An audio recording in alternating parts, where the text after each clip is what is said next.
Let's talk about the Indians for a minute. I don't care if it's the Detroit Tigers or Detroit Kittens or whatever.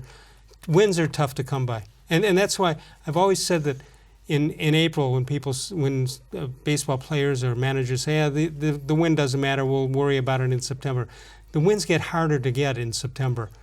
And the Detroit Tigers, as bad as they are, they get tougher to play in December or in September. And baseball is such a random game, right? Yeah. In football, if you're a better team, you can just go out like on Monday night and win by 20. Yeah. But in baseball, everybody's got a pitcher. So random, and there might be a pitcher who you just can't figure out on a certain day, or whatever. For whatever reason, your whole lineup isn't swinging the bats well. There's so much randomness in the game. Let's take a look at the standings as far as the wild card is concerned. One of these teams will be left out.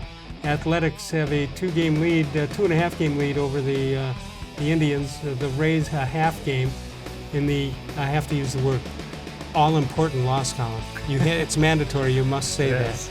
Here are the Athletics and what they have left: 3 against the Rangers, 2 against the Angels, and 4 against the Mariners.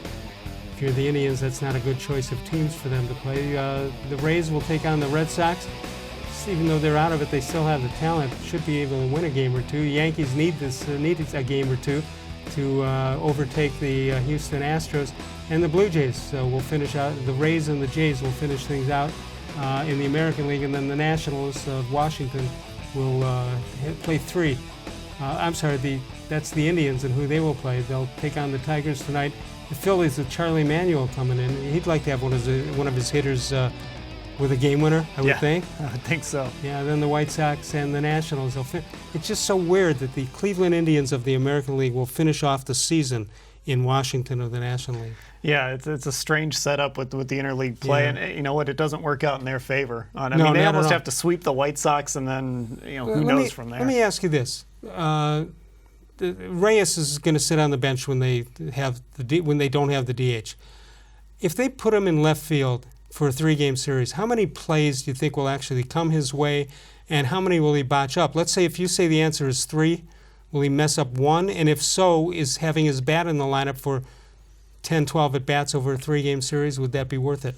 Yeah, I would think you could live with some mistakes. If he's going to hit 2 home runs in a series, I think you could certainly live with some mistakes. But maybe the counterpoint is if he's on the bench, you can kind of pick and choose your spots for him a little bit too. So maybe there's a little advantage there, that if there's a moment you want him up to bat, you can put him up there. But, you want him up there 4 times a game. I would think, but no manager, well, Francona doesn't have to worry about job security, but not many managers would do that.